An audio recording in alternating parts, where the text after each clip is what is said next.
and your users from the point of view of all stakeholders. All stakeholders would be the participants. The user satisfaction would be attestated. Now we have our e-marketing environment, so we have all the participants and the testators relationships in environment or relational environment or satisfaction relational environment. And we have a direct link between the user satisfaction, which is independent and ambiguous, and the organization satisfaction, which is linear progression. And in the middle, we have the stakeholders, as we have seen here. Again,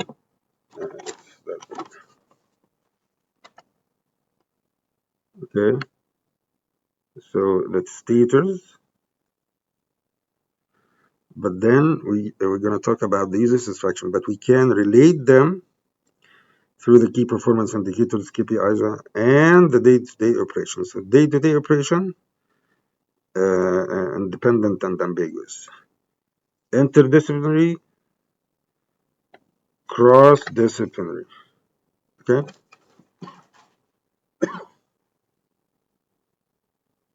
Yes.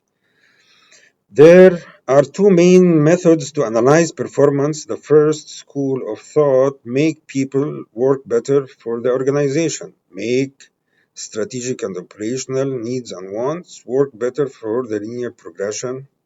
The second one, of course, would be the reverse process, which we have it too, as we have seen. However, these methods provide imperfect or false user satisfaction outcomes to the user and the business interaction process or direct impact relations because they are not directly related to each other syntaxically and semantically.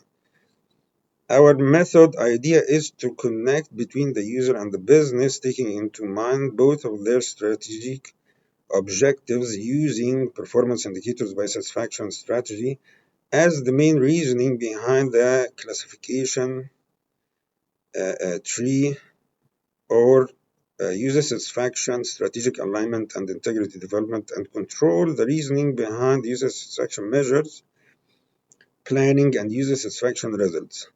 Now, I didn't read this from a long time ago, but the interesting thing, I think this is the only paper that I talk about reasoning because I wanted to be another route to publish other papers. But of course, I didn't have the money to publish all my papers, or I wanted to, which determine the user satisfaction measures framework as a business process. User satisfaction classification tree, which balance between product process classification framework and user satisfaction goals achievement, and with weights and scores or degrees of satisfaction for the user satisfaction goals categories. Now, we have weights and scores. One of them is the life cycle, one of them is the lifetime for the user satisfaction. So the weights, you give the weights over the life cycle, but you give the score for each and every category of them, okay? So this is basically the syntax and semantics of the user satisfaction. So now the user satisfaction will have a specific number, but it's in percentage. So you can understand the semantics of it, not the syntax of it only, okay? User satisfaction achievement and with weights and scores and degrees of satisfaction for the user satisfaction goals categories. The weights and scores are calculated as performance evaluation, probability functions, probability indicator, performance indicators are restricted by integrity measures to maintain integrity levels of performance evaluation outcomes to ensure integrity in the system relations outcomes. So it's basically we are trying to control the performance evaluation. See, we have data, information, knowledge, intelligence. If the data is corrupt or not defined enough for the sake of misrepresentation or misinforming, then you will have from the data you're going to have fuzzy information, more fuzzy knowledge, therefore delusional intelligence. The result will be a user satisfaction value which can be traced to the product performance evaluation milestone plan and their business processes, activities, resources plans. This solves the problem of people can't agree on what the performance standards are or should be. They have different ideas about what is possible, about what is achievable, and therefore what can be judged in the performance appraisal process. Okay, so he basically is talking, or I am talking in this section about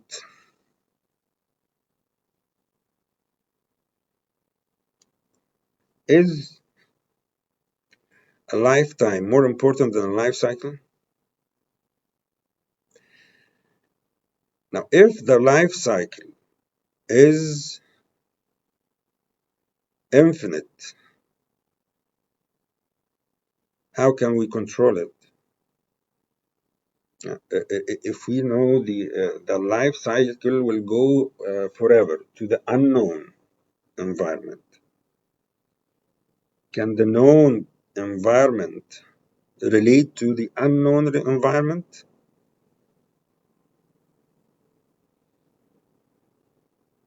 Which is more, I don't want to say important, but which is more important, the egg or the chicken?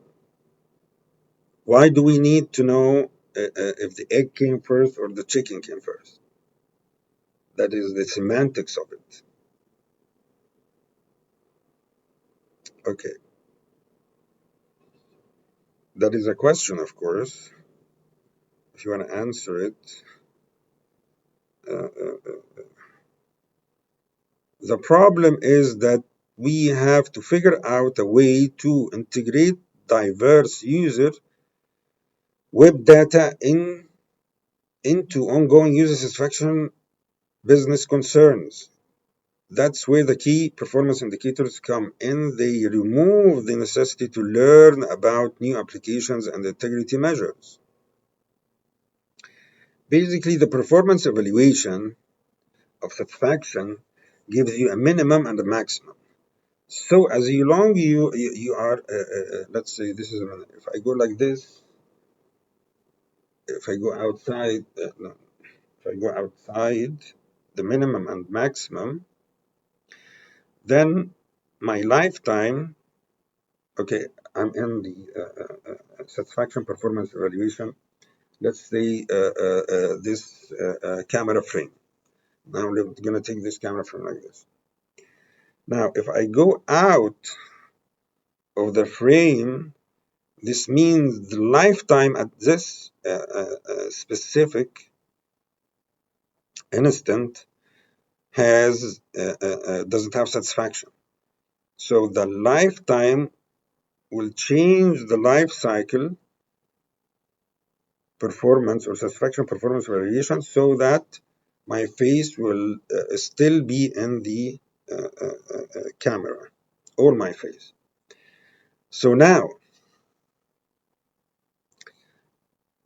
we can say that the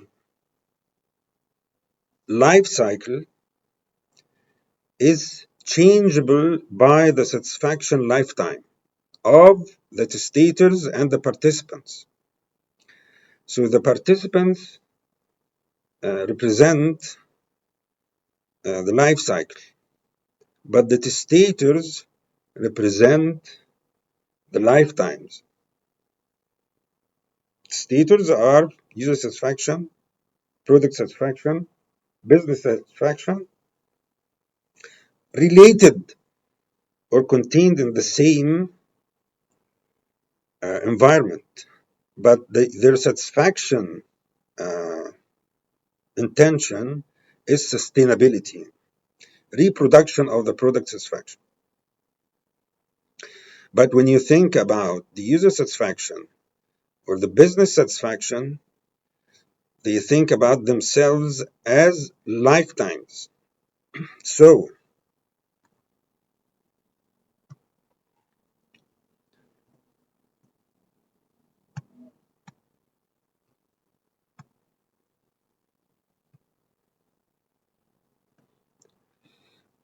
if the business satisfaction is considering his only satisfaction 100%, then I will cut my relation with the product. The business will take the product inside the business. Let's say like the German automotive. But the Chinese do what? They make the e-marketing environment sustainable. They're gonna go to see, just like Amazon, they go to see the user satisfaction, and they try to make it happen. Strategic satisfaction, achievable satisfaction. So they take the strategic satisfaction and they try to make it achievable. They might change something. They might use a bad, not bad, but with no value design, or not a very nice, But they always try to keep the product between the user and the business. So the business satisfaction will never be 100. Actually, it has to go down like 33%. And the user satisfaction 33%, and then the product satisfaction 33%. Yeah. But that's the theory. Okay. So yeah, we were talking about this a bit. Now, of course, after 13 years, I will read this in a very different way, or see it in a different way. Okay, so now I'm going to skip this part. The user basic scenario, surfing the net to buy product from an e-store which has a diverse variety of products. The user logged into the store, blah, blah, blah. The user requirements and their importance to the user, for example. Yeah.